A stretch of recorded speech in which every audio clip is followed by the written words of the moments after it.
Welcome to Playback. I'm Brandon. I'm Nate. We are music producers. This is the show where we take turns picking albums to discuss.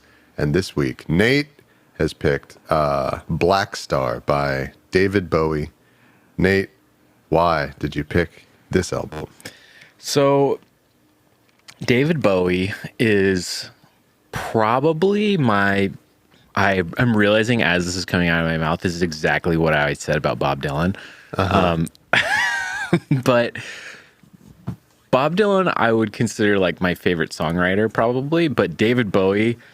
But David Bowie, on the other hand, is my favorite songwriter. So. No, David Bowie is my favorite like artist. Like okay. I just consider him like the encapsulation of what it means to be like a magnificent creative person. Like I bow at the altar of his creativity. Like he is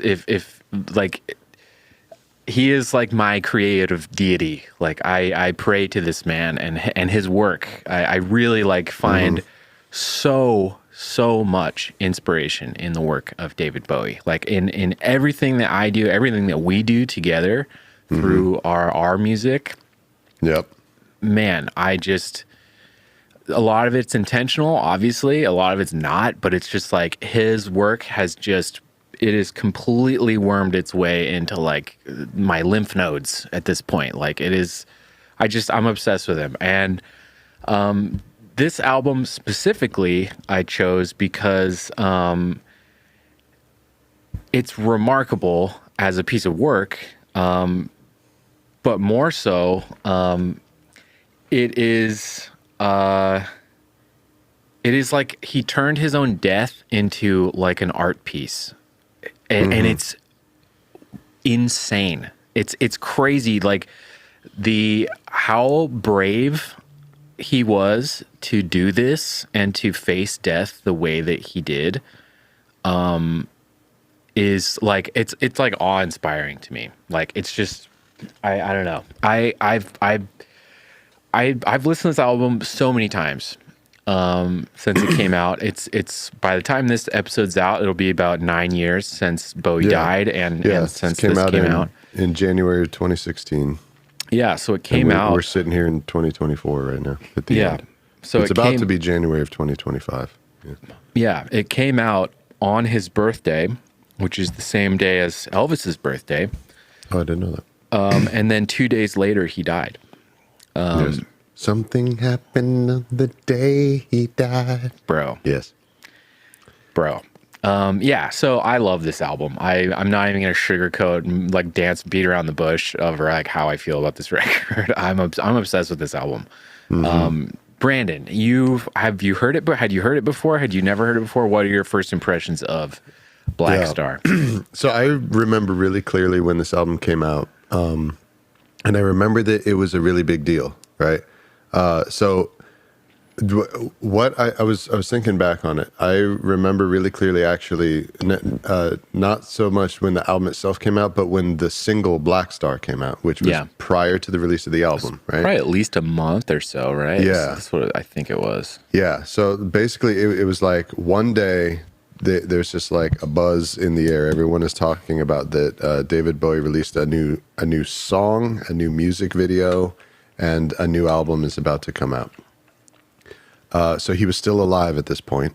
And crucially, nobody knew that he was sick and had any health issue in any way, right? The world, the public found out that he had been sick by getting the news that he died. That's fucking crazy. Do you remember that? Like that's how anybody found out that he even had cancer. He died of liver cancer. Liver cancer. Which is like I don't know much about different types of cancers, but I'm pretty sure liver cancer is like that's a real bad one. Like you can't. Okay. Yeah. There's not. I don't think there's like coming back from that kind of thing. Wow. Okay. I don't know that though. I might be talking about my ass. Yeah. Let's see. What the fuck was I talking about? So you were saying that's how the world found out he died was. Yeah. So or I he had remember cancer. when the single came out and the music video for Blackstar came out, the song Blackstar, which is, if you've never seen the music video, it's freaking amazing.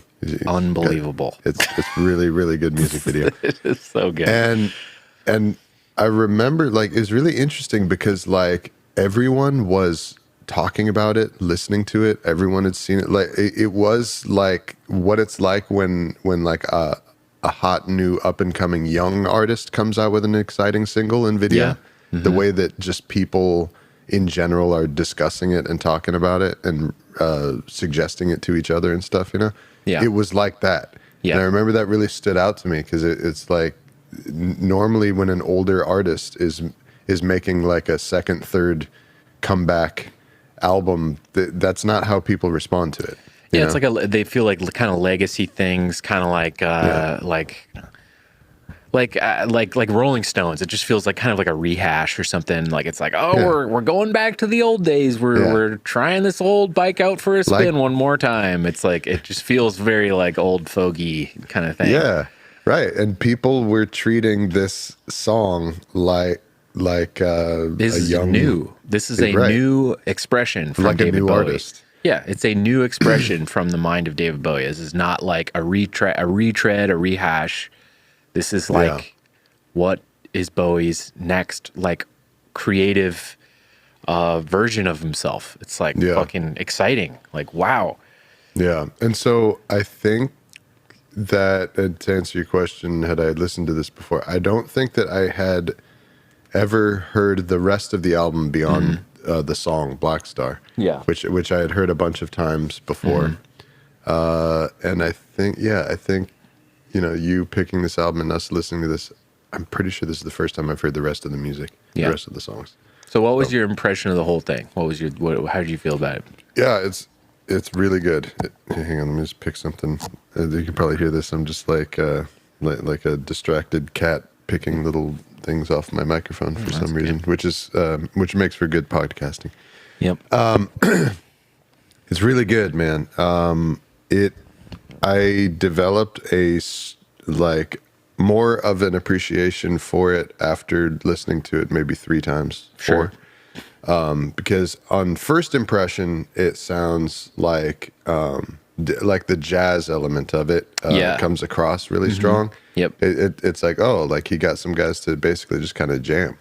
Which is kind of what he did. He hired like a local jazz band, Donny McCaslin's band. Yeah, and we'll definitely get into them and talking about the band itself. I mean, unless you want to dive into them now, but keep going. Yeah, but after a couple listens is when I could really clearly hear like the song inside of each one of these songs. Yes, and it's now I've listened to it. I don't know, maybe 6 or 7 or 8 times. And wow, really? Yeah. Wow. And it's now to the point where like each one of these songs has a very distinct and clear identity from each other. Yeah. You know, there's what was it 6? No, 7. There's 7 songs. Yeah, there's not a lot. And well, they're all just really long. That's all. They're all like long songs for the most part. Right. There's nothing underneath 4.5 minutes. Yeah. Every song is over 4.5 minutes. Yeah, which is kind of a dividing line between a short song and a long song. That's the fence between those two worlds, and they're all on one side. Each song just feels like a meal, like a full. Like he really like wanted. He had like every song is its own little pocket universe within this album, and he wanted to fully express what he was trying to express with each one of those songs, and he like, used song length for that purpose.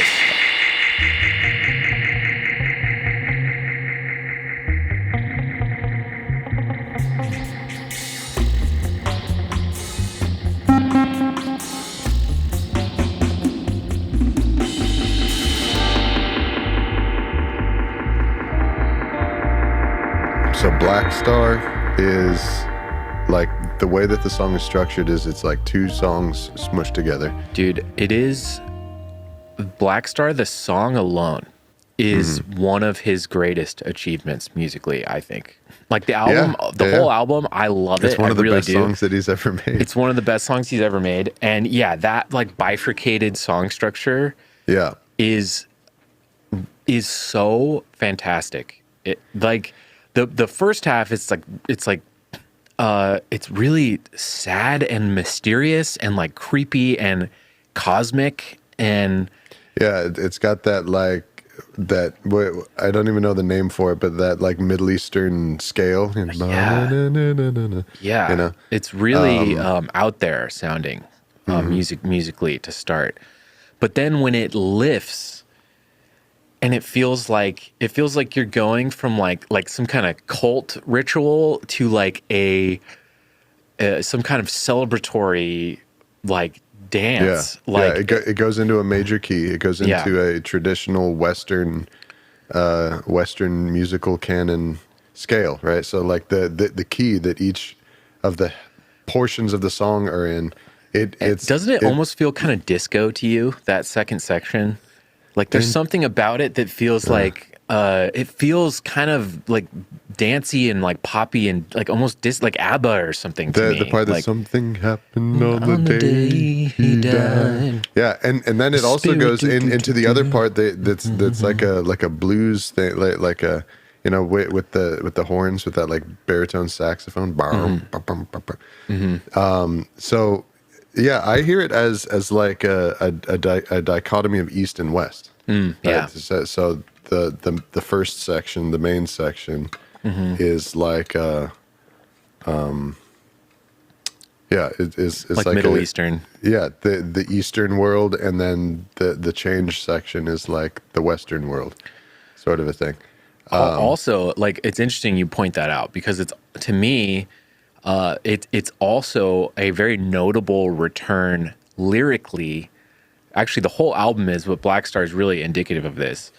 Is Bowie in his earlier years, he was well known for using like occult like lyricism and he used like the cut up method with that, which kind of obscured some of that stuff sometimes, but it also just kind of added a lot of depth to it too. Yeah, and intentionally using imagery from like satanic rituals and stuff like that. Totally, and like Aleister Crowley shit. And this album is like a very like pointed return to that kind of subject matter. And it feels like the return of David Bowie, even though he'd made a bunch of albums, up to this point. Yeah. So the structure of Blackstar, to me, it's a very 70s thing. So totally. Because to structure a song like that, to have basically like to take two complete ideas for a song that have nothing to do with each other and mix them together into one song that establishes itself and then transitions over into another total musical realm and then come back again and everything. And it's such a 70s thing, right? Yeah, and it's very seamlessly done too. Yeah. Isn't that sort of like his song Station to Station? Yeah. It is like that, right? It is kind of like Station to Station. Yeah, that's a great comparison. It's not just Bowie who used to do that in the 70s. Like it's an established thing. Like Elton John, the first song on Goodbye Yellow Brick Road was it's a funeral for a friend and Love Lies Bleeding. They like go in between each other. Led Zeppelin does it like at least like 3 times on Physical Graffiti. You have You have like In the Light.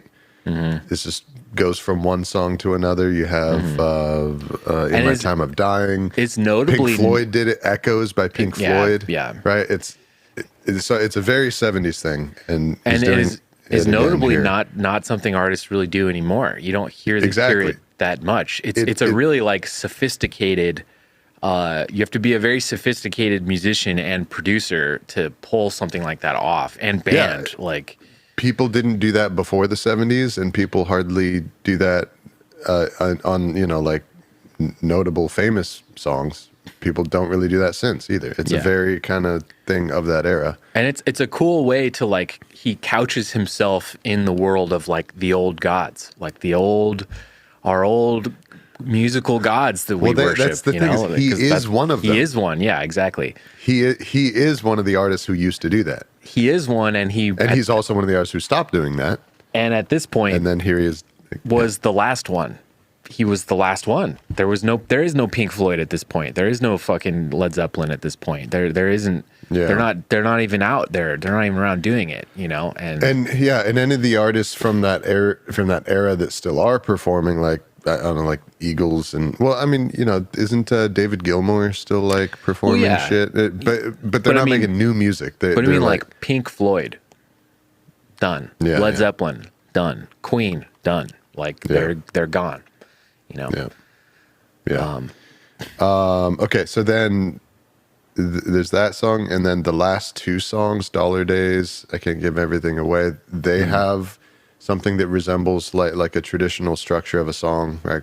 The chord shapes, and there's a chord shape for a verse, chord shape for a chorus, and all that stuff. But all the other songs in between, tracks 2 through 5, the thing that's in the meat of it, where you're spending most of the amount of time of this album, each one of those songs, one right after the other, are essentially just kind of meditating on one musical idea. Yeah. Like a few chords going around, right? And there's a couple little exceptions to that, right? Like Lazarus has like one little bridge section where the chords change. And the intro in Lazarus is kind of like its own thing. Right. The intro and the outro just holds on one chord, and it comes in and it goes out. But they're essentially just like jamming on or meditating on one musical idea, one musical place, and they're rocking right there. Yeah. And so I think the first time that I listened to it, that kind of made the songs sort of blend together in my mind. I think after listening to this for a couple times, I couldn't recall each song individually from my memory. Sure. They kind of just blended together. But this is definitely something where... I mean, I get that, though. I feel that. I feel that way, too, after all this time. Like, because to me, it's just one big, like, piece, really. That's what makes this, like, such a successful album for me, is that it is just... It's one big cohesion, It's really... Like that's why I love listening to it on vinyl. It's like it just is one big thing. Like it's cool. Yeah. Like all the songs are their own thing. But by the way, on the vinyl, where is the point where it changes from side A to side B? Like what's the first song of side B? It's Blackstar, Pity She Was a Whore, and Lazarus. So Lazarus is the end of the side. Gotcha. Yeah, and like funnily enough, those three are probably my favorite. Those are your favorite three favorite songs? I also love I Can't Give Everything Away, though. I mean, God. Jesus. You want to talk about that one now? I mean, there's so many things where it's like, okay, I mean, we should just, we're talking about Blackstar, so we should just work our way through the record, because we're talking about Blackstar, so let's stay on the first side. Song. 'Tis a Pity She Was a Whore. Well, I mean, do you have anything else to say about Blackstar? I mean, Blackstar, the song, it's like, I love your comparison of comparing it to Station to Station, because that is kind of what it is. You're totally right. It's the same that approach, that concept of like Station to Station. The song, no, it's okay. I think it's kind of might be more sophisticated musically and from like a band perspective, but Blackstar is incredibly potent emotionally for me. Like, I mean, that's another thing I'll say about this. I've listened to this so many times, but I don't know if it's because I'm sleepy this week or tired, or it's December and I'm sad lately or something. But this was like, I got really emotional listening to this record. I did cry several times listening to it, which is never, I can't say that it's never happened to me listening to this before, but I was surprised that I kind of welled up like listening to this, because I don't know. There's something about these songs. He's so, they're so poignant, and it's just, I'm really touched by this record, and it's so funny because it's parts of this record are really aggressive and like scary, And Yeah, this, right. There's like horror elements. Almost. yeah, it is cosmically horrifying. Cosmic horror. Yeah, Yeah, right. it is it totally evokes the feeling of outer space, a black star, a black hole. Like it more so than any of his other, more so than like Ziggy Stardust or any of that shit. Or Life on, like maybe Life on Mars would be like the pinnacle of like when I listen to Life on Mars, the song, I'm like, wow, like I'm in outer space with David Bowie. This is so cool, right? And Space Oddity too. And the Space whole Oddity as countdown well. thing and everything. Yeah. Like you feel like you're on a space in a space shuttle or whatever. You know. Yes, but they also feel kind of like reminiscent of like 50s B movie, like Ray Gun, kind of silly at the same time, like kind of tongue in cheek. Like you feel like you're in the spacesuit, in the machinery, in the vehicle, and you're orbiting, and you're going to come back. That's what those feel like. Yeah. This is like you're I out. am untethered. Yes. I am a space baby floating out, and it does, dude. It evokes like death. Yes. Like death. I this is where I die. Is what it feels like, you know. Yes. And almost like the belief. For me, it's like he's bought into the idea that he is like above, like he is like a deity. Like he is like a supreme artist. Like he has, maybe that's just like to speak to the confidence that it sounds like he has on this record, which is just that like people treat him like a god, and he walks that walk on this record where he's just like, yes. And it's like, dude, how many people in the world do you know, or could you even rally off the top of your head, who faced their own death in a way that was like this brave and like just faced it with like a smile and like with creativity and like did something beautiful with it, like turned their own death into a piece of art. Like it's like dude. Holding this, it's like I feel like I'm like holding his urn. like when you hold this fucking thing. Yeah, like you're holding. Nate's holding the vinyl. Yeah, the black. He's holding the album Blackstar. Yeah, yeah, dude. No, it's true, man. It's a really good point. And that is one of the things that makes this really unique, because before this album, the only album that I can think of that I've known that is Zevon. Exactly. Yeah. Warren Zevon. Zevon did it. Zevon's the only other guy. Exactly. He made an album called Life Will Kill Ya.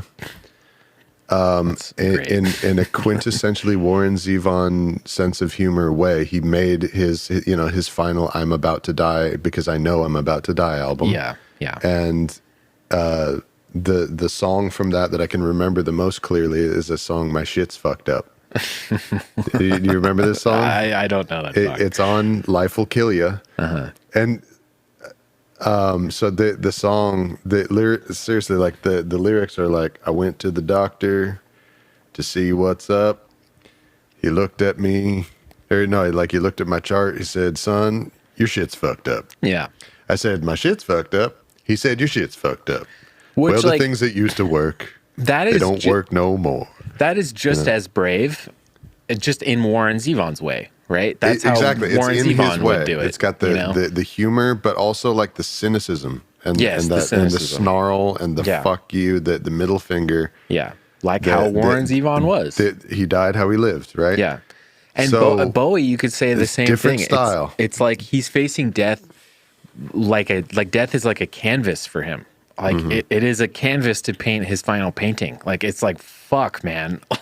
Like, and the fact that he fucking sticks the landing, like, of his last piece, his last work, his last piece of art. Yeah.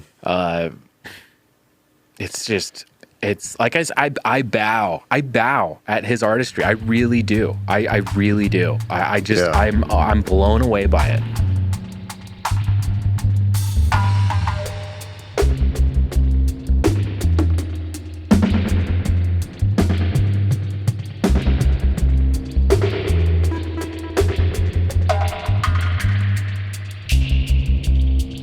Most albums that are about a certain concept or even like death or something, they're usually made by someone who is only thinking about this concept like hypothetically, or just as a thought experiment, or because someone near them died or something like that, right?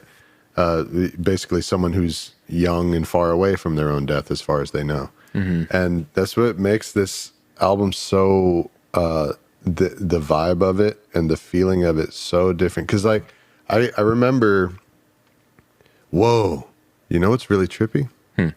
Right now, today, as we are recording this, right now is the 4th anniversary of the day that my dad died. Fuck. Why did you just tell me that? And so I was just, because I was just about to bring him up, that I remember during that time, like as he was dying, leading up to it, and like as he actually died, like, and the period of time shortly after he died, I remember like really experiencing that, like, there's something that is so like, that cannot be put into words, that's so like sacred and like more important than anything in the world about this point in someone's life. Right. When they leave the world, when they say goodbye to them being alive, their time being alive. Right. And I remember like, it's so big, like you can't even like sully it. You can't even, it's like inappropriate to bring it down by trying to explain it and talk about it and discuss it and have people at a party go like, oh yeah, I know exactly what you're talking about. You know, like it just, it dishonors it. You know what I mean? Yeah. But this album is so intense because like, I recognize that feeling. I recognize that vibe that I wouldn't have even be able to recognize if I hadn't, you know, just speaking for myself, I know I wouldn't be able to recognize it if I hadn't seen it. The gravity with my dad. The gravity of something like that. So many artists of any kind, let alone musicians, and understandably so, die without encapsulating that feeling before they go. And a lot of times artists... He got it in a bottle. Yes. A lot of artists, you get the feeling that they run away from that. Yeah. Whereas he's running towards it. And again, understandably so, because... Yeah. He had terminal liver cancer. Like... Well, I mean, understandably so that a lot of people would run away from it. Oh, because, yeah. Almost to the point, dude, where it's the opposite. And even with him, his earlier self, where he was this reckless rock star, and this is like so indicative of so many rock stars, like the Stones, the Sex Pistols, you know, they all have this air of like, not only am I not thinking about death, but I'll never die. I'll never die. Right, I'm invincible. Right. I'm 25. I'm at the height of my powers. I'm invincible. And he was fucking like that. He was absolutely like that. He was the guy that would survived off milk and peppers and cocaine for a year or whatever. A lot of some of the lyrics in Lazarus are about that. You know, like about like what he was like earlier in his life, and just you know, living. I can't remember the exact lyrics about it, but like talking about when he moved to New York and all this stuff. Yeah, he spent all his money, just like was just fucking off, like, you know. Yeah. Right, spent all my money. But he was like a king at the same time. Like, and he's right. He was reckless, but he was on top of the world. That's right. Yeah. So it's you can understand how a lot of musicians, when they are in a place where they're about to die, it's like a yin and yang thing. Like really, like it's like as an artist to be able to understand that, like that infinite feeling that you feel like you're like imperceptible. You're like impenetrable as a human. You're never gonna die. To be able to have that and to encapsulate that so fully, like he did in like his Ziggy Stardust years, and then to be able to portray like the inverse of that, which is, I am an amazing immortal artist, but I will die. I'm flying at Mach speed into oblivion right now. Yes. That is honestly more profound. And because what it takes is maturity and age and years and life and experiences. And it's something, it's something, even I'm only 34, and it's like, even looking back on how I was and how I saw the world like 10 years ago, I'm just like, I wish I could like talk to that person and just be like, Yeah. like, calm down, like, relax. Oh man, dude. early 20s was that was like Yeah. the worst time of my life, man. Yeah. Just because of that pervasive feeling of like urgency and like Yeah. need Yeah. to succeed right now. And Slow down. yeah, You're all right. that was terrible. I would not want to live that time again. I wouldn't go back. Yeah. But what the hell was I going to say? Yeah, a lot of musicians, if they are in a place in their life where they are aware that they're about to die, that they're about to expire, I would imagine that for a lot of them, they don't make some final piece of work like this during that time. And maybe it's because of that thing that I was talking about, which is that during that time of your life where you understand these are the final moments, like there's a bigness to that feeling that feels larger than your career, larger than anything. Like your career may feel very small in comparison at that time. And the thought of, oh, hey, you know what you should do with the final moments that you have? You should go to the studio and work again and write songs to sing to people. Like, it may feel trivial. Yeah. You know, and I just think it's really fascinating. It's really interesting how, to him, this period of time, it didn't seem. It was the only thing he could do to make that. It was like the most important thing he could possibly do was like, I need to get out my final expression. So now this leads me into something really interesting that I read in interviews about this album. Mainly from Tony Visconti, right, who is long time producer and produced the majority of his most famous music throughout his entire career, including this album. You know, he's basically David Bowie's right-hand man in the studio and making his albums. And he said something which was really interesting to me, which doesn't fit the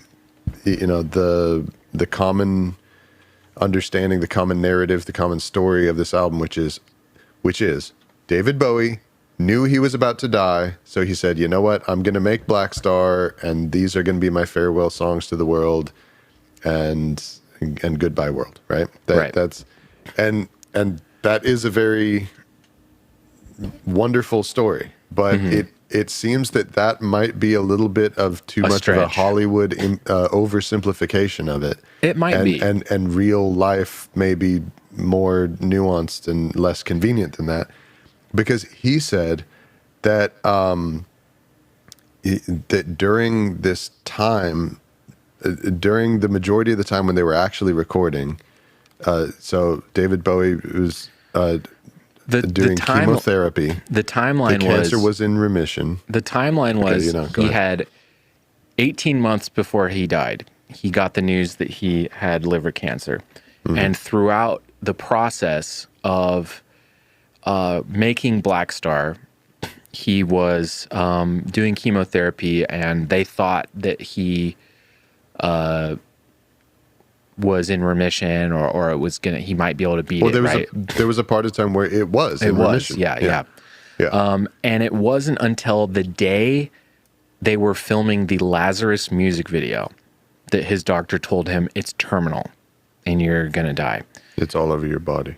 So I don't know exactly. They're filming the day they filmed the Lazarus music video, which is probably one of the toughest music videos you can watch. That's the day he learned that he was going to die. Like, there was nothing else that they could do. So by the way, Jay, I just want to pause it. If you're listening to this and you or someone that you know, someone that you love has liver cancer, we're not saying that this is 100%. We don't know anything about you, cancer. and they are gonna survive. You're gonna make it. Okay.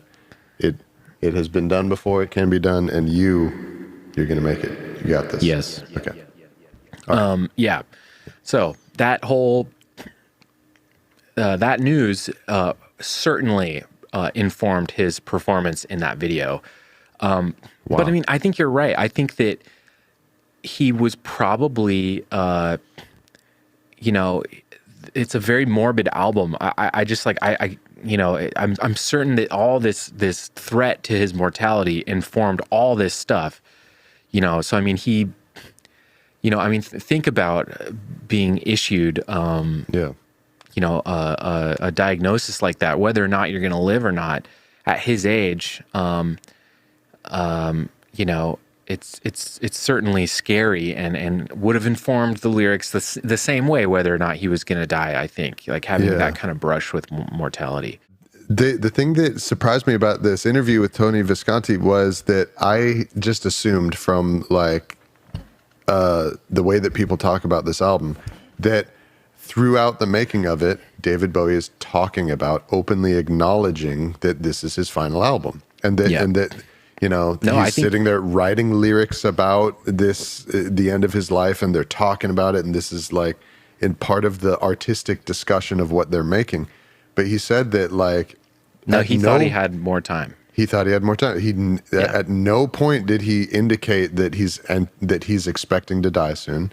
You know, like you know, Tony said that he would like, he made some comment about it, like oh, like this sounds like a farewell, huh? And David Bowie didn't say yes. Right. He just like kind of laughed it off or something. But you know what though? I've heard similar interviews with Visconti where he says this was intended as Bowie's swan song. Like it was intended as a farewell.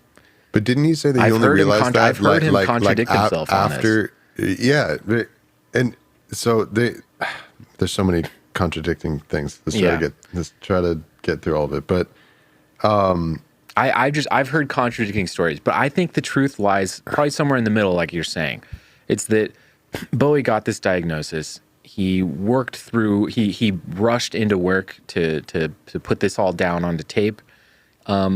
And I think had he not died, this would have worked just as well. It just would have been a very morbid, like scary brush with death album. You know what I mean? Like Bob Dylan had an album like that in the 90s. He had like a heart scare. Yeah. And it was the same thing. So the legacy would be different. It would be that different. Album that he made when he came close to death. Yeah. And he sang about his death a lot. Yeah. And it just happens that he did die, and it works as a swan. It works great as a swan song. Because he was already working on the next album when he died. Did you read about that? Well, I read that he had songs. Yeah, I didn't read that there were there wasn't like an album in the works or anything like that. Tony Visconti said in this friggin' Rolling Stone interview that in a few weeks before he died, like the last conversation that he ever had with David Bowie was him talking about, okay, here's my idea for the next album. It should be like this. And he started writing songs. Wow. And they were discussing it. And he's like, yeah. No, this is going to be good. When can we get in the studio and all that stuff? And then like a week and a half later, he died. Wow.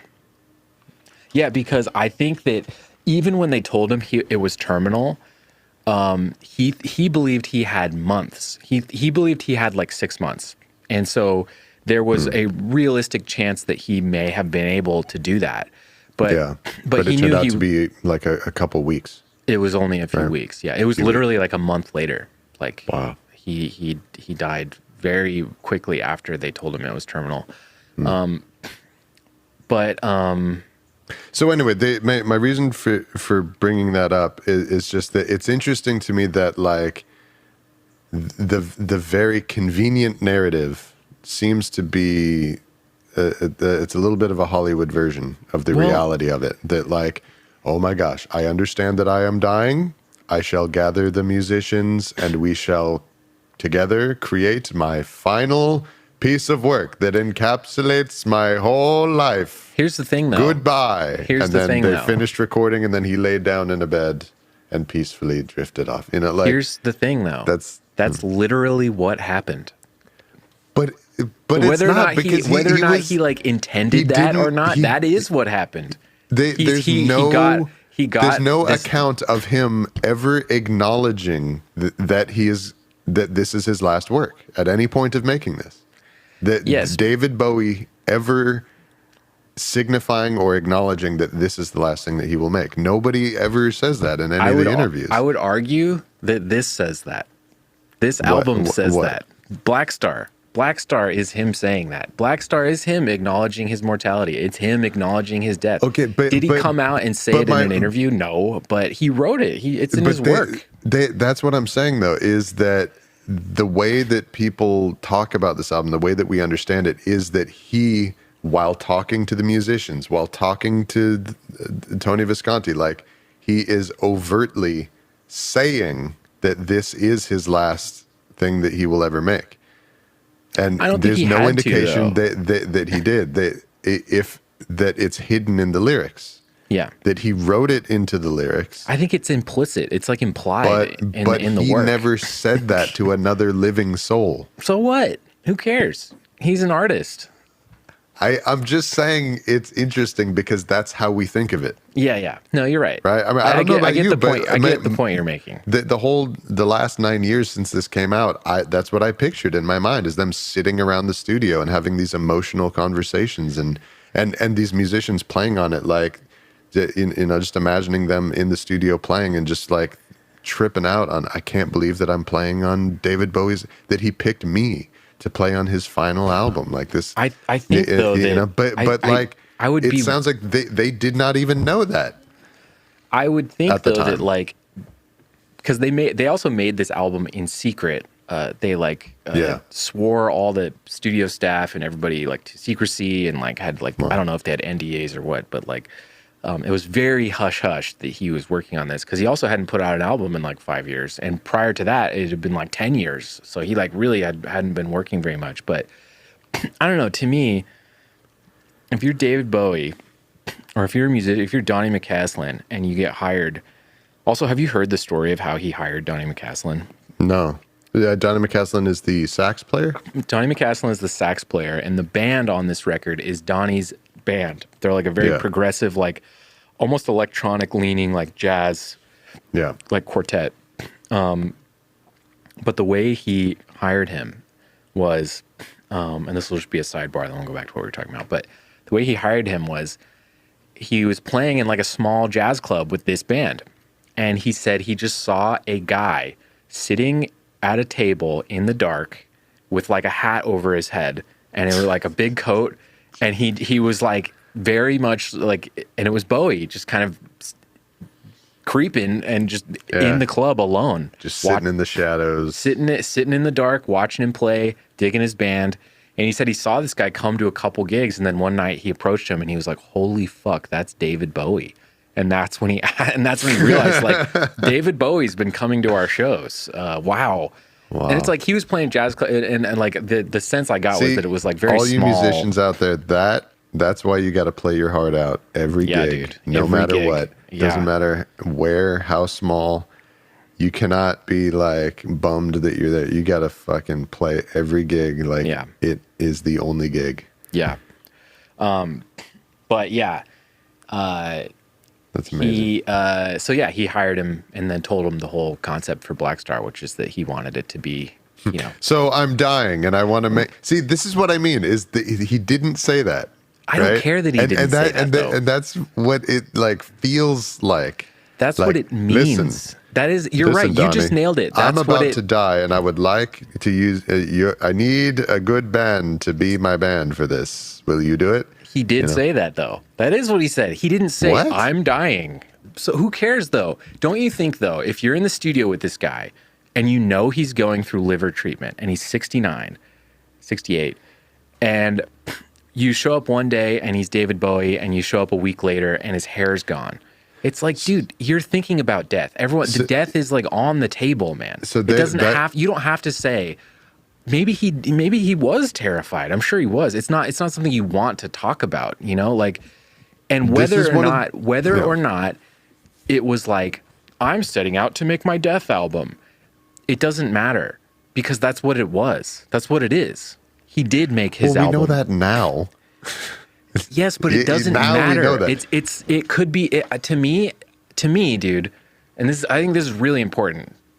To me, this album, Blackstar, is not a I'm going to think about the way I'm dying. Bowie is not a right or a left brain guy. Bowie is a right brained.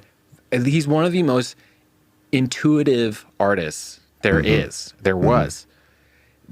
This came from a place of intuition, a place of spiritual, deep knowledge that, like, I'm not going to be here anymore. Yeah. Right? Whether or not he knew it was terminal, Definitely. whether or not he had hopes in his heart that he was going to live longer, maybe he wanted to express that to stay positive. That's a great way. A lot of people say to beat cancer, stay positive. Don't talk about the fact that you're going to die. But all of that acknowledgement that he knew he was going to die, it's in the fucking work. It's in the work. It's in the work. It doesn't matter. It doesn't matter that he didn't like say it. You know what I mean? That was another thing that struck me about like my first impressions, like my first listen through or second listen through. It's like the lyrics are like, you know, like next song comes in. Well, I'm about to die. Yeah. Okay. And then the next song comes. Oh, yeah. When I'm dead, then I'm going to be over here. Okay. Next song. And then I died. Yeah. I mean, that would suck. Like, that would be lame. It's like, wow. I wonder what the theme of this album is. Interesting. Right. Yeah. Yeah. No, there's more to it than that. It's you have to. Absolutely. Yeah. But that's another thing that there's conflicting reports about, which is right, because I heard in one interview says the band arrived in the studio and there's David Bowie with no eyebrows, no hair, clearly in the middle of chemotherapy, and it is unhideable what the state of his health situation is, right? Right. And then I also saw interviews from the band where they're like, we had he was totally normal the entire time. We literally had no idea that he was sick the whole time that we were recording. So I don't think we're ever. Who do you believe? I don't know. I don't think we're ever going to get a straight answer on it, to be honest. And even like how he died is really mysterious too. Because have you ever seen those photos of him on the rooftop where he's wearing a suit with kind of big shoes and no socks, and he's wearing like a fedora? He looks like sharp as nails. He looks great, and he's smiling. And it's like supposedly those photos were taken like the day or two before he actually passed. Holy shit. And you can tell he has no hair. He's wearing a hat to cover it. And it's just like, I'm always like, whoa. And he's like smiling, like biggest smile. Like he looks genuinely like overjoyed. It's like amazing. Like if you just Google like Bowie last photo, like you'll find it right away. Let me look this up.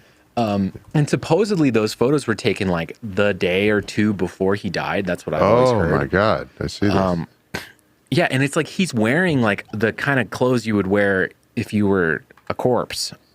Like, right, yeah. You know what I mean? This outfit looks like what they bury people in. What they bury people in, yeah. And I think he definitely did that on purpose. But it's like even that I'm confused on, because it's like I read that he entered palliative care. I'm probably saying that wrong, which is kind of like palliative care. It's kind of like hospice, but it's a little more spiritual and just kind of like it's supposed to like just I see. Like ease your symptoms and not necessarily try to like fix you. It's just like, hey, make you comfortable. It and makes like you comfortable. Yeah, as you be die. around, be at your home, you know, be with your family and friends, and like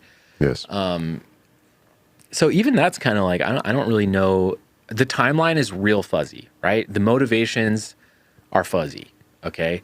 But he left this as this is like a gift. It's for people. It's for us. It's what it means to us. It doesn't matter that he didn't write the math equation correctly, and you know, he wrote, I'm gonna die plus I'm making my last album equals I meant it to be like this. Like who cares? Who cares? Honestly, I don't give a fuck. It doesn't. He may have known that clearly inwardly to himself. Yes, I don't know. The only thing that I'm saying is that he didn't say that out loud to other people. Sure. The other people that were working on the album. You're right. That's what I'm saying. And I honestly think that whatever the truth was, I am sure it was actually more beautiful and more profound, and probably than the simplified, convenient tale. Yeah, and probably more difficult. Yeah, to wrestle with. Exactly. Who knows, man? Who knows? Because like I said, these times of the end of someone's life, like it's sacred. It's holy. Like it's too big to be, put into a movie, to put into a Hollywood, to put into a convenience store. Like, there's too much.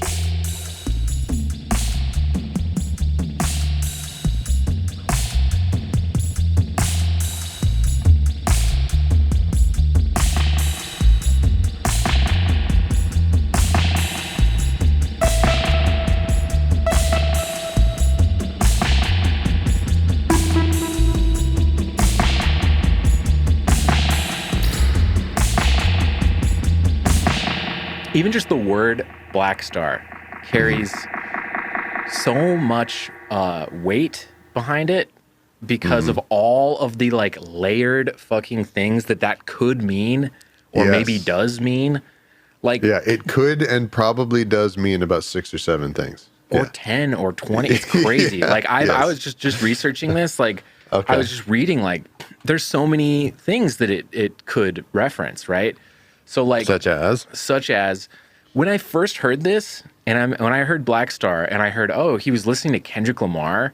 To me, Blackstar was like it was like a literal, like he was like a black star. He's talking about Kendrick Lamar, and he's like almost kind of like anointing him as like, you are the new fucking artist, like you're the new man of our time, like you have been anointed, like kind of thing. Yeah. That was like one way I heard it, and also like, you can kind of hear the musical influence, especially on Blackstar, the song, I think, of like To Pimp a Butterfly. I think you kind of do hear that like kind of funky, like real deep, like kind of bass shit. And the first vocal performance that you hear from Kendrick on To Pimp a Butterfly in the first song, the dun dun dun lessons learned, dun dun dun. It has that like multi-octave weird sort of tripped out thing. Yeah. And the first vocal performance on the first song that you hear from David Bowie is that multi-octave tripped out wobbly, but like that is the most obvious like sonic reference and sonic inspiration that he took from Kendrick. But also all the jazz shit. I think the jazz thing, like, because To Pimp a Butterfly is like very heavily influenced by jazz and like a million other black art forms, but like specifically jazz, like Coltrane and shit like that. And I almost feel like Bowie heard To Pimp a Butterfly and was just like, I think he must have just been like really inspired by it. Exactly. He said, "Holy shit, that is a good idea. I should do that. I should do something like amazing. That." Yes. Yes. That and the other influence you hear a lot about is fucking death grips, which is honestly more fascinating to me. That David Bowie liked death grips. That is so sick. He totally would. When you think about it, like, I could totally. David Bowie was so cool. Like, he's so obviously such a big fan of music that is heavy and aggressive. Yeah. Way more heavy and aggressive than the music that he made. He doesn't get credit for it either. Like his shit in the 90s was like, it's industrial. It's like Nine Inch Nails. Like he made shit I'm that's Afraid like of Americans. Yeah, yeah. What's that album called? Enemy? No, Earthling. Earthling, yeah, that's a great one. And there's another one called Number One Outside that's fantastic. Has a lot of really good stuff on it too. That's like similar production style. And he did with Brian Eno. A lot of people don't even know that. He made a fourth Brian Eno record in the 90s. I didn't know that either. It's really, really good. But yeah, so he's into stuff like that, and he's also into music that is way softer than the music that he made. Like, he loved crooner stuff. He loved like classic old, the musical singing and musical traditions from like the 50s and stuff like that. Yeah. He was such an avid fan of music that was way safer and way more dangerous than his music. Yeah, and he found a way somewhere.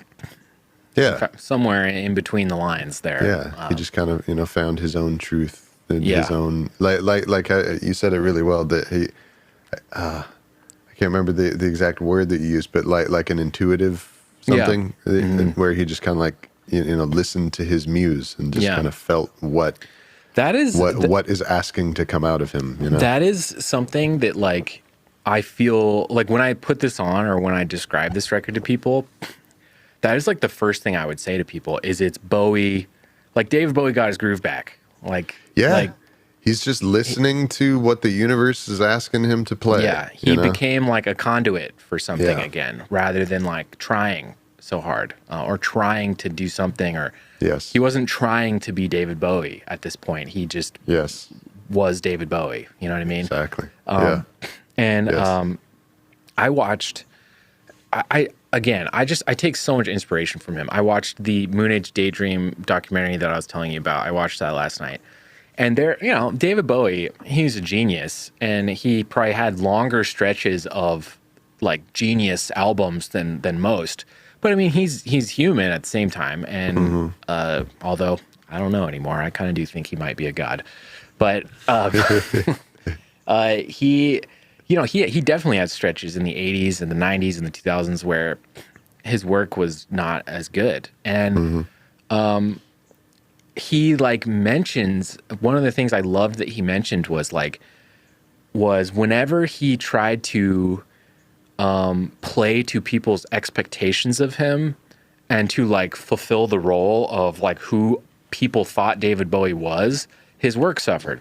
And it was only when he was like out on the edges of the extremes of his work where he found his greatest songs and his greatest performances. And I feel that way so keenly with this one, because it's like, what's a more extreme ledge to be out on than like facing your mortality and having to write about it? Like, it's just like, I don't know. But yeah, I mean, to go back to the Death Grips thing though, Influences. There are two songs on here that give Death Grips vibes, and I'm not a Death Grips guy. Okay, so I might be like talking out of my ass, but like, I think I know the two that you're gonna say. I think. Okay. The first one for me is "'Tis a Pity She Was a Whore," even though it's not. By the way, you're wearing your Bada Bing hat, your Sopranos hat, and every time I think "'Tis a Pity She Was a Whore," I think of Ralph Cifaretto from The Sopranos. She was a whore. Come on, Tone. She was a whore. What's the other song though? I'm forgetting which one it is. Where it has like Sue, or In a Season of Crime. The other one like, that's yeah. Yeah. Well, there's that, but like there's that part at the end or in the middle or whatever where it's like the fuzz bass turns on and it's like, dude. Exactly. I know exactly what you're talking about. There's like it's like 2 bars, like 2 measures or 4 measures. It's so short where everything else cuts out and it's just the drums going crazy nuts, drums and the synth bass. Yeah, it's so dope, and it only really happens sick. for like 2.5 seconds on the album. But that to me is like the Death Grips moment. That he's maybe like hitting on a little bit. And the way that he fucks with his voice in "Girl Loves Me," the dun, dun, dun, it's just like getting Oh my god, this album is so goddamn good. Okay, I'm glad you like it. We said, by the way, that we were going to go through song by song. Oh yeah, we didn't even get past Blackstar. Well, but we don't have to if we don't have not, to do that. Yeah, but there's so much good stuff. There's so many good like sounds that happen to. Okay, we should talk about the band. Who is this band? So it's really cool. So one of the big differences from To Pimp a Butterfly, it's really fascinating to me. This is clearly when you hear that he was and they were taking direct influence from To Pimp a Butterfly, Kendrick Lamar's album that came out the year before this one. It had just come out when they were recording this. So they're listening to it in the studio and getting inspired by it. When you hear that, it makes complete sense. Yes. You can hear the influence. But when you look closely, there's a lot of differences. Like I really think that... Oh, big time, yeah. This is its own thing, for sure. Yeah. It showed, the influence of it showed up more like in the approach. Yes. And like the concept is really what they like took from that, and not so much the literal specific sounds. Although there are a couple there are of things some. like that intro voice thing. Yeah, of, the jazz stuff. and the jazz, right? Like there's the one Kendrick song which is like overtly jazz and fast drums and everything, which is all over this album. Yeah. But that's just one song on To Pimp a Butterfly, and that's all over this album. You know what I'm noticing about that too is the fact that like in any other era of music, if you had two titans of music who said, we're going to start doing jazz stuff now, we would be living in like an era of like jazz resurgence era, like jazz, like intertwined pop, right? Mm-hmm. But it says a lot about like kind of the dearth of geniuses we have that like that didn't happen.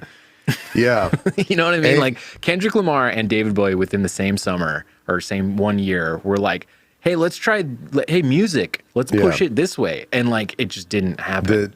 Two of the most creatively powerful living people, artists at the time. Yeah. Yeah. But it also, in my opinion, it also speaks to the public's distaste for jazz. Maybe not it could be distaste. It could be both of these albums are extremely difficult to like digest as like a casual music listener, So it's also asking a lot of people, both those albums. And they're both albums that are jazz interpolated into something else. Yeah. Because I saw some music reviewer or somebody, I don't know, or it might have been Tony Visconti saying that like if David Bowie had gotten this idea and this inspiration to do this jazz based album, if he had gotten his usual musicians that he usually gets, it would have been a bunch of rock guys who need to do something jazzy. Yeah, but what he ended up doing, this wasn't his longtime band. Exactly, it's the first time that he's ever worked with these guys. So what he ended up doing was getting jazz guys and having them play something that was more rock-like. Which is such a classic... Dude, that's Jimi Hendrix. That's what Jimi Hendrix did. Mitch Mitchell was a jazz drummer, Right. And you get that sound, that Jimi Hendrix, the Jimi Hendrix experience sound. And also, too, to me, the most prominent example of somebody doing that, being jazz people who are playing rock, is Steely Dan. Sure. And the outcome is a completely different result. Yeah. Right. This doesn't end up having the end product of what Blackstar ends up sounding like does not resemble jazz. No, it does. Just like how Steely Dan's music resembles jazz, but Blackstar doesn't resemble Steely Dan. Right. It's another result, Yeah, I mean, it speaks to his like capability as an artist, which is like you give him the same building blocks as a lot of these other guys in the past, and yet you get Blackstar. You don't get fucking Electric Ladyland or Aja or whatever. Asia. Whatever. I always call it Aja. I always call it that. Someday we'll do Asia on the show, and then I'll say it correctly. That would be a fun one. We should pick that, man. Yeah. Well, someone's turn is coming up. Oh, that's right. I still have to pick what my next pick is, what we're going to talk about next time. Yeah. But so this is one of the main differences between To Pimp a Butterfly and Blackstar, which is that To Pimp a Butterfly, the musicians, the backing musicians that backed up Kendrick Lamar is like a collective of various people coming in, floating through, playing on very different songs, not playing on other songs. It's made by a collective of musicians. Blackstar it's all one band. Right. It's a consistent lineup throughout the entire thing. And I really like that. I don't think that I would like Blackstar as much if it was a various... Like a hodgepodge. Like in our last episode, we were talking about Graceland, and that is a hodgepodge of backing musicians behind Paul Simon, right? You go from track to track to track, and the lineup of the band changes. Yeah. And I think if Blackstar was like that, I think it would not be as good.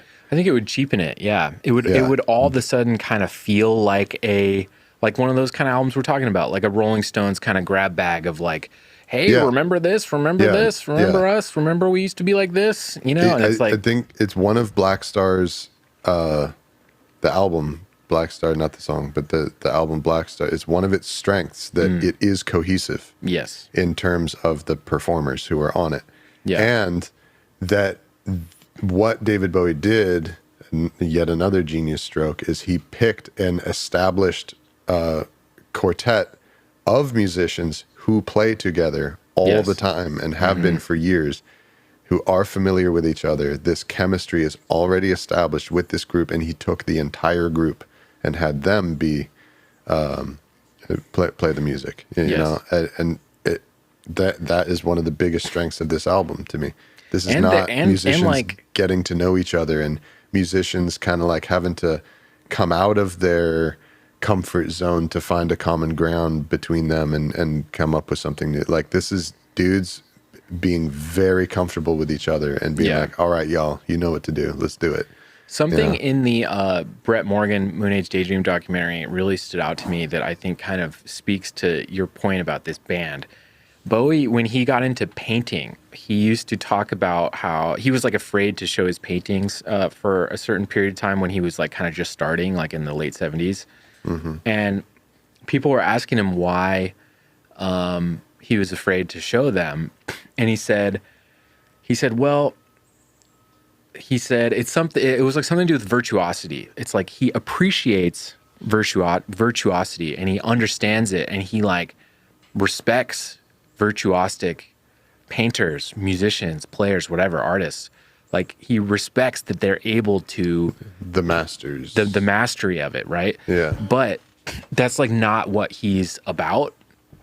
And his paintings are like, it's just like his music. They're really like personal, like the very beautiful, very diverse like expressions of himself, right? And that's kind of how I feel about the band on this record. It's like none of them are like they're really great musicians. Don't get me wrong. They're fantastic, just like any musician, and most musicians are on his records. But like that's kind of like you get the sense that that's like not the point of why he hired them. Like they are really good, but it's more like the textures that they're able to conjure and express through their instrumentation. The way they paint with the way sound. It's the way they play. It's not like how fast they play or how good they play. And there's shit on here where you're just like, wow, like they're shredding, right? Okay, right. I was going to say, I was like, wait, is Nate implying that these are not virtuosic players? No, I think that they was clearly another are. one of the first impressions was like, okay, so he basically just let these guys. He just basically found some masters of their instrument and just let them fucking shred the entire time. Dude, the drummer is just going off, man. What I'm saying is just that like it's clear when you listen to them that they are masters of their craft, right?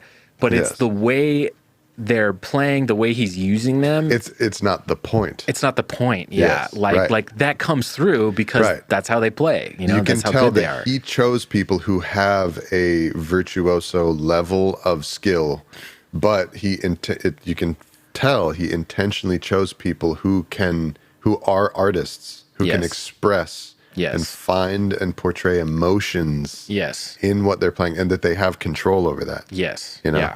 Yeah. Because the different songs, as it goes from song to song, each song has such a specific emotional register. Yeah. And an emotional location. Right? This is not an example of an album where there's one continuous emotion that is painted across all the songs. Yeah. A lot of albums are like that. This is not one. It is like, there's definitely a theme, obviously, but like each one is its own like room in a house. And some the lights are on, some the lights are off, some it's exciting, some it's slow. Yeah. Some it's up, some it's down. And you can tell he got the musicians who have very tight control over being able to encapsulate and get across these emotions together as a unit You know, like, Yeah. 'Tis a Pity She Was a Whore sounds frantic and feels frantic and is not reflective and pensive at all. And then you've got Dollar Days that bears no amount of the franticness that is in 'Tis a Pity She Was a Whore. But it just does not exist. But you can hear that it's this group of guys, though, Exactly. which is really cool. Exactly. It's completely like cohesive. The breadth of their He didn't just expression. get a different band who plays more like that. He didn't get a different lineup to suit that emotion. Yeah. He chose an ensemble that is capable of creating these various emotions. I think it's really curious, awesome. too, that he had fucking James Murphy from LCD Sound System, and he only played percussion. It's like, On dude, one song.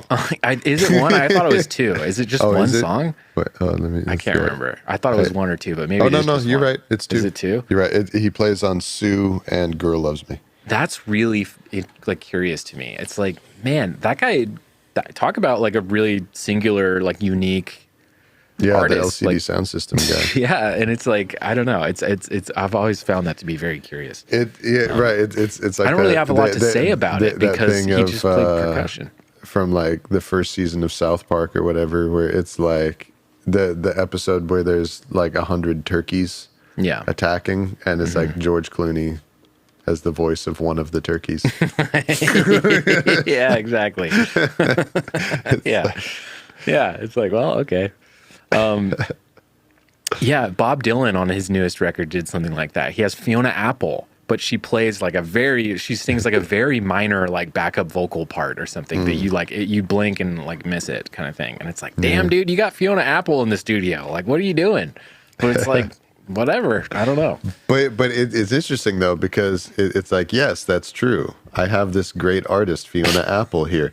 It's like, Also, I'm here. Yeah. Also, I'm Bob Dylan. So anything that she sings there's less Bob Dylan. That's true. And that's kind of the same thing here. Where it's like, true. fuck, we have James Murphy. We have James but... Murphy. But if he sings something, then that means that David Bowie isn't singing something. So maybe we should not have him sing, actually. It's not even that I'm surprised he didn't sing. I'm not surprised he didn't sing. I'm surprised he didn't like produce like some kind of electronic stuff or like. But if he produces something, then you're having Tony Visconti not produce something. You know, it's like you should probably just let Tony Visconti produce James Murphy instead. It almost feels like like they penciled him in like way ahead of time, and then he showed up and they're like, oh fuck, this is like saying exactly what you're saying. Everything else is better than everything else we're already doing. Already too good. Everything we're doing is way cooler than that idea we had 6 months ago to call him. Like, hand him the bongo drum now. Yeah, here, play this tambourine.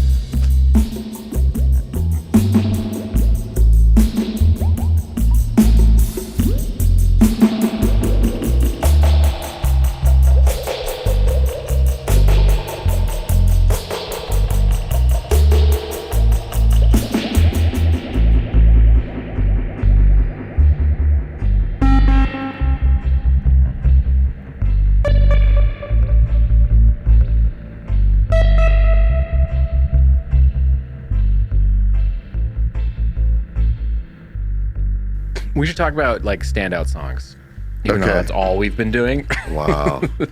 I'm really curious to hear your. You want to start, or you want to start with mine?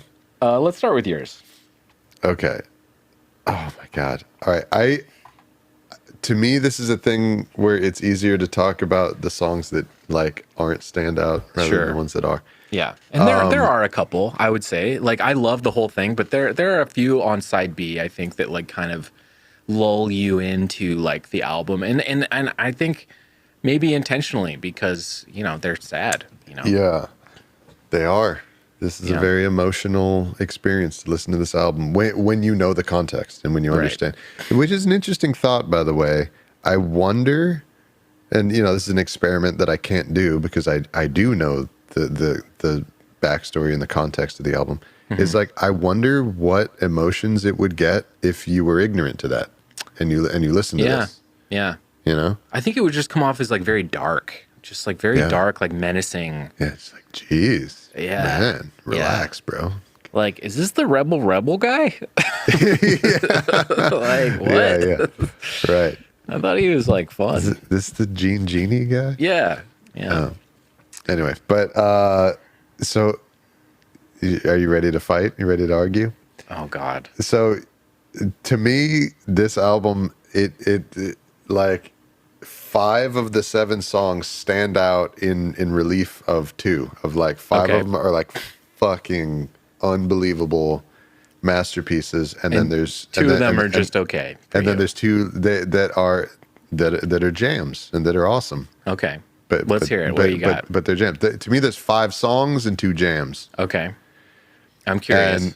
And the 2 jams are the 2 that you already said are like your favorite songs. 'Tis a Pity She Was a Whore and Sue.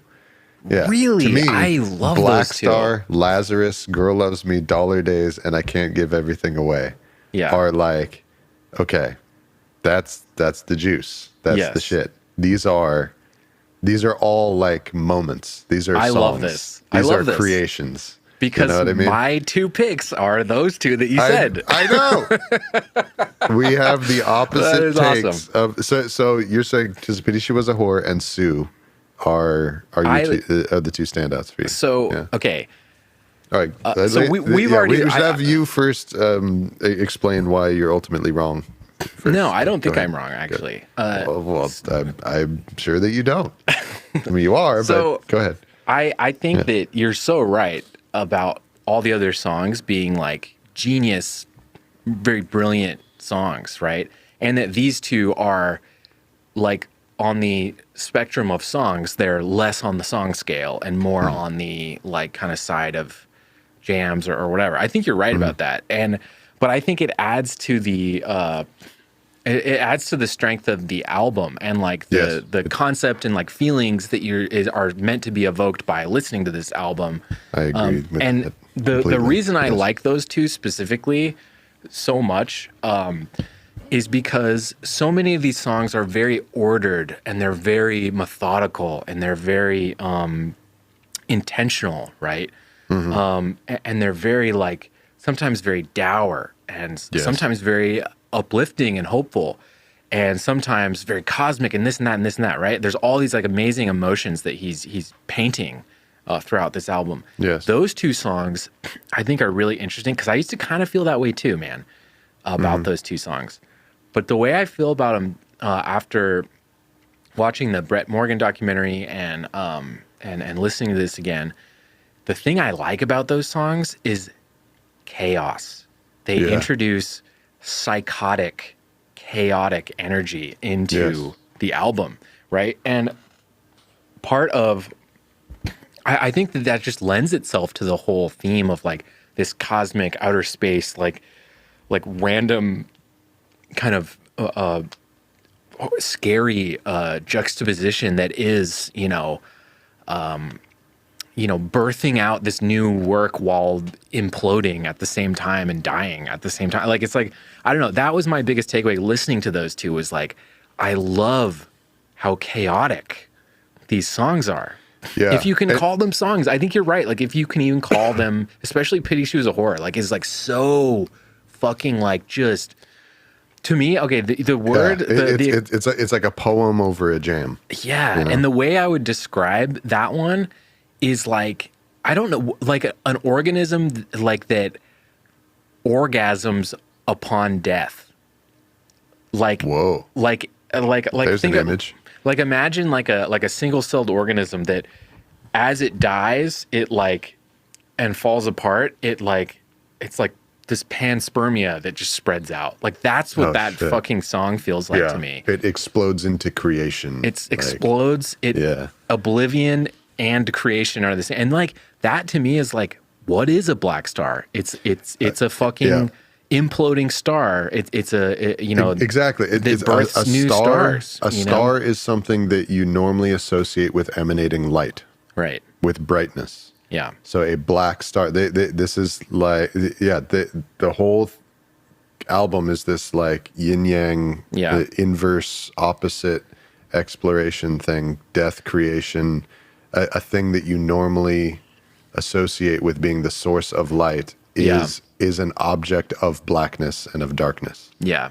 Right. Like almost like reminiscent of like, you know, like the cover of In Rainbows, how it's like that like paint over projection images and like droopy paint and like, and it's like this very like cosmic feeling. That's what those songs give me, is like that kind of feeling where it's just, it's like this, like just smattering of like Jackson Pollock of just fucking just spraying out. Like, so I don't know. I actually, I don't even knock you for having that take on those, that those are like less songs and maybe they don't register for you as much as the rest. Like I totally get that actually, but like, cause I felt that way for a long time, but like to me this time, I feel like, again, it's just like it's another way of expressing this bigger expression, right? Absolutely. Those two songs are, to me, an absolutely necessary part of the whole. Yeah. Blackstar isn't Blackstar without those songs. Yeah. And the track listing, by the way, is perfect. They happen exactly when they need to happen. Yeah. They're located where they need to be located, and they sound how they need to sound, and they are everything. Because it has that chaos. You know, if that element of this album wasn't there, if the chaos, the danger, the exploding into the exploding was missing, was not there, and this was only fading away. Yeah. On this album, that was the only emotion, that was the only vibe, was just the other 5 songs. Like this album would have a quality of like sappiness. Yeah. And almost like heavy-handedness. It's like, okay, we get like it's a farewell. We get it. Holy crap. You know what I mean? That's where the presence of those two songs makes the farewell more nuanced and more complex and more complicated and more complete. Like he actually is like closing a chapter on a full life. Yeah. Which includes all things, all types of moments. Like it's not just, you know, the good times with my family that I'm saying goodbye to. It's fucking everything. Everything. Yeah. It's everything bad, that you ugly. ever felt and experienced and ever did and ever saw. It's all of it that is ending. Yeah. You know? Yeah. Yeah. Yeah. Like, yeah, goddamn, dude. And so the fact that those are present on this album, like it gives it like this, this feeling of like realness and of authenticity that makes you take his farewell more powerfully and more seriously, because you can tell that he actually is truly like registering his whole life when he's talking about it. You know, he's not just being sugary. He's not just doing some sappy bullshit thing. He's being for real. And you know? I think it puts it like almost underlines like the like triumphant feeling that he's getting across in this end, right? Like it is ending, but it's like a triumphant end. It's like a brave end. It's like a, it's brave. It's brave in this moment to not leave out the chaotic parts too. Not leave out the weird parts too. And to not only be sad, right? Yeah, right. Like, exactly. It is sad, right? But it's also a million other things, right? And to leave out all those other feelings would be like a betrayal of what he probably was actually feeling, you know? Like, I'm sure part of himself, like when he did realize this was like the last thing he was going to do, he was probably like, amazing. Like I did it. Like what a great, I did a great job. I made a great thing. Like what a great exclamation point on the end of his career. Not even a period, you know, not a comma, not a comma. There's a line. Not what's coming next. Oh, he didn't even get to do this thing he meant to do. Not a period, not a couple ellipses, not like, well, he kind of fucking fell off. But like a fucking exclamation point of like, I am David Bowie. Like this is David Bowie. You know what I mean? Like, yeah, dude. I don't know. Hey, okay, look, and then that being said, I agree with what you're saying. I think that's a very beautiful way to put it. That this is ending his life with an exclamation point as rather than a period or whatever. Yeah. Or some other form of punctuation. But that being said, A semicolon. check out though the contrast of the way that the album actually does end. The Yes. last sounds in the last moments of the last album. Mm-hmm. Okay, so the last and final song is not a chaotic one. No. It's not a wild one or an aggressive one. It's very sweet. Yes. And it's beautiful, it's peaceful. The last word that he ever sings on it is away. Yeah. And he's like fading away. Yep. And really, really interesting thing I learned about that song is the harmonica solo that he plays is note for note the same harmonica solo he plays on Low. On what is exactly. it? New Career in Town, I think it's the song. Yeah. I read somewhere that he didn't even perform it again. It's just literally a sample Literally from like it. a sample. That makes sense. So I don't know which is might true. be. But it's And even that like is saying so much. Like the last thing you hear is a sample from New Career in Town, and it's like, indeed, man. Indeed, your new career is like out amongst the fucking stars. Like, yeah, you're starting at like, it's almost like he is saying like, yeah, but I am starting a new chapter still, kind of thing. Yeah. You know, like it's crazy. But it's also a jump to the past because the entire this song, I Can't Give Everything Away. Everything about it, the way that it sounds, evokes, Saying no, but meaning yes. Okay, you want to go there with those lyrics? Keep going. I'm interrupting. No, it's okay. We'll get to lyrics. And that is one of the best lyrics on the whole album right there. Yeah. But it evokes the mid 80s again, right? So in the way that like the Blackstar being a very, very quintessentially 70s structure of a song, of two songs smashed together, I Can't Give Everything Away is going back to the 80s. Like it reminds me of that song from Labyrinth, from Jennifer Connelly's Dream, when she dreams that she's like at the ball and he's singing like that ballad, you know? Yeah. You remember that song? Yeah. Super like beautiful and ethereal. Mm-hmm. And the harmonica intro is part of it. Right. Okay. That used to be a thing in songs, in popular music. Sometimes songs would start and the intro melody is played on like some really high notes on a harmonica. When has that happened since the 80s or the early 90s? When was the last song anybody made a song that opens with a harmonica With intro? any harmonica. It's Harmonica's gone. like gone, yeah. It is completely gone. Yeah. As soon as you hear that, it's something that places it in a point in time in the 80s and the early 90s. Yeah. And so here it is. Even before that, 70s, 60s, it's like way pre our times kind of thing is what it is. Right. It's a remnant from like early rock and roll, you know, like what was Stevie Wonder's name when he was a kid? Like Little Stevie or something like that? I don't know. Yeah. Yeah. Stevie Wonder used to do it like in the 60s. But And a lot of people did. It was a thing that has disappeared, but like it places it. I don't know. It just stands out to me like as a reference of another point in time of his career and of his life.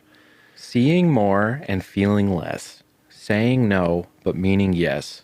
This is all I ever meant. That's the message that I sent. I can't give everything away.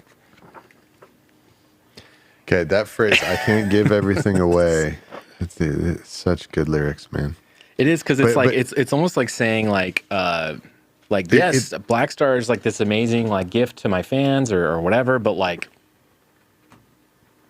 I think that phrase is another example, like how we were talking about Blackstar means like 10 different things. Yes. I think the phrase I can't give everything away is also like that. Like it means many things. I want to go into all the various Blackstar meanings, but I think we're going to save that for the Patreon episode. The post discussion. The post discussion.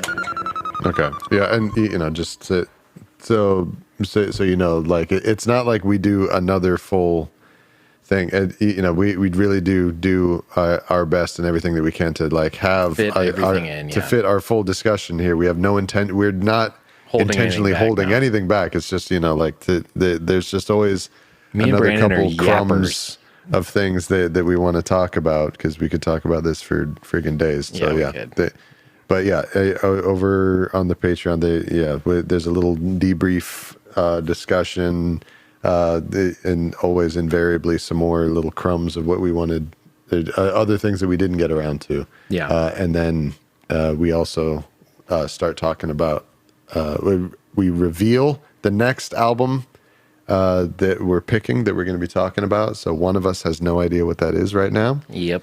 It gets revealed, and then we kind of just have like a little pre-listen discussion about it. Yeah.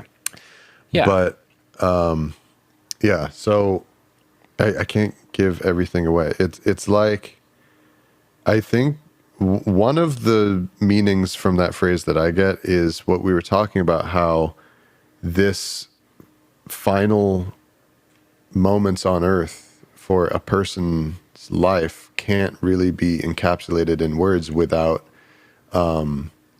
like dishonoring without like misrepresenting the real true feeling of it. And what the experience really is like, and that like, to me is like, I can't give everything away. Like I just made Blackstar to try to share it with you, and I can't do it. I can't fully express to you everything that I want to say to you right now. That's a really great way to put it. Yeah, it's like, despite Blackstar being such a successful, monumental work, all pointed towards, the feelings and the emotions and the expression of what someone is like at the end of their life, even that falls short.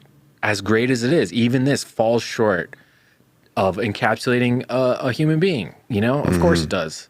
And any human being too, by the way, not just someone with such an incredible life story and accomplishment as David Bowie. Any lifetime, any person. Yeah, it's like it's too big to be encapsulated. It is. Yeah. And even David Bowie, it's like we the only side of David Bowie we really see and know is like the side of him that is this like monumental crazy artist. But like, dude, I've seen interviews with him where he's just like having a beer and like he's just like, oh yeah, dude, I used to wear makeup, it was crazy. Right. Yeah. He was just like a guy. My feeling whenever I see a David Bowie interview is he is normally the one who's trying to like bring the interviewer down to earth. He was like a very like approachable guy at the end of the day. He's the one who's trying to tell the interviewer like, dude, quit, just relax, man. Like, it's his work that is putting like on airs.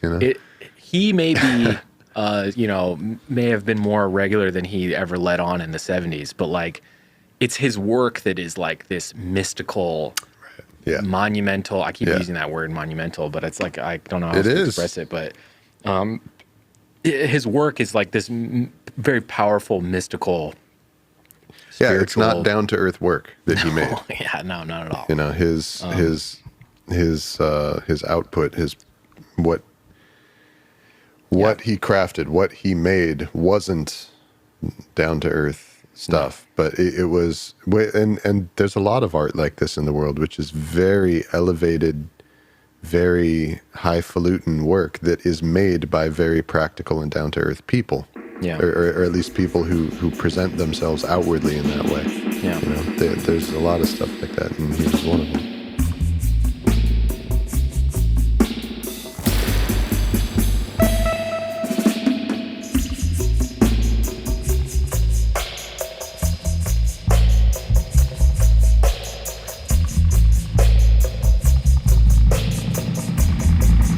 It is so unlike everything else that David Bowie ever made. It doesn't have like a sister project. Yeah, I know.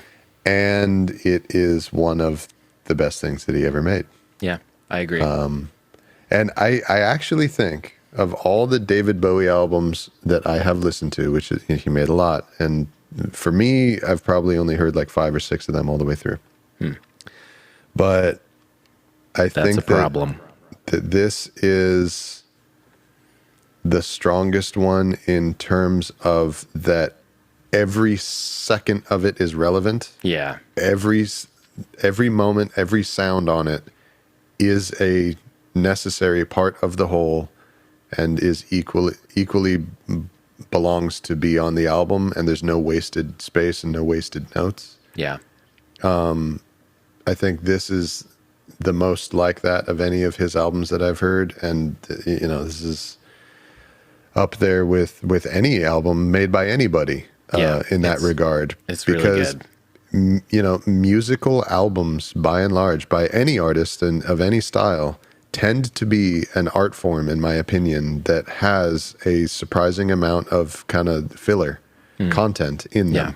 Albums in general are like that.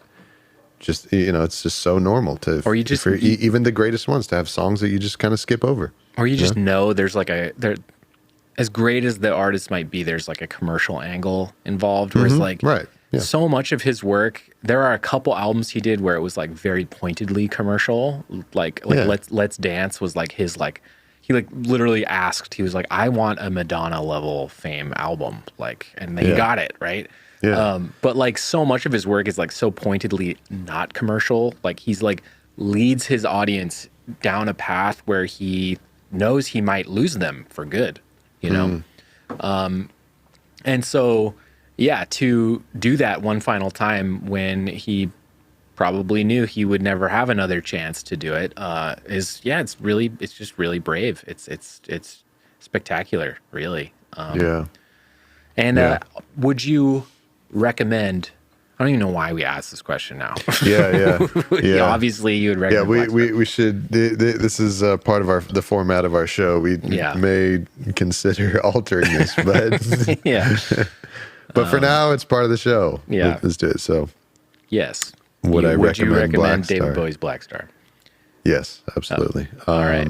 I think also too that it's like if you aren't really big, if you're a person that's not really big on the Bowie thing, you would probably still like it, because I think it is probably would. It'd be a weird place to start, but yeah, definitely. Because it's not like representative and encapsulative of his quintessential sound in the way that some of the other albums would be that you probably should start with if that's what you're looking for. And so I think in that regard, some people who aren't really big on that quintessential David Bowie sound and it doesn't really resonate with them, I think that they would probably still like this album. Yeah. Because it's bringing in new and different stuff. It's freaking influenced by To Pimp a Butterfly. It's cool. So, yeah. Anyway, yes, I would. What about you? Would you recommend that people listen to Blackstar? I would. I would say though that I think be careful. It's sad. It's a sad album. Like if you love David Bowie like I do, and I'm sure so many people do, it is sad. It's hard. It's a hard listen. I've listened to this so many times, and I cried listening to it last night. I've listened to this a million times. It's a lot to watch someone reckon with their mortality in such a beautiful way, in such a poignant way. And someone who's such a pillar as an artist. It's like, God, I wish you were here still. Like one of the biggest things about this album is I'm just like, as a fan, I'm so excited to hear what he does next. And I'll never get to know that, Like people always ask that question, like if you could give any artist like an extra couple years, like Jimi Hendrix or Kurt Cobain or something like that, it's like, I'm sorry, this might sound selfish, but like I wish I heard the follow-up to Blackstar. Yeah, I really do. You would choose someone who got to live into their late 60s. I kind of would, yeah. Like and give him more time. I honestly would. So my final thought on this, the way I would encapsulate this album is triumphant, orgasmic oblivion. That is what this is. That is what this album is. And yes, obviously, I would fucking recommend Blackstar. Okay, good. Yeah. All right. We've gone super long on this. Thank you for that. Yeah. What's our outro script? You got to tell people all the websites to visit and the links to click. And yes. If you want to hear more Playback, please visit our Patreon page for exclusive episodes and bonus content at patreon.com/blackmarketdub. We're also a band. All the music featured on this episode is available to stream for free on Bandcamp at blackmarketdub.bandcamp.com. There's also video bonus episodes on our Patreon. It's super cool. We got tons of fun stuff over there, presumably. No, we do. Yes. You're listening to us in the past when we were recording this. We just haven't uploaded it yet, but it's there. Don't worry. In your now, it's there.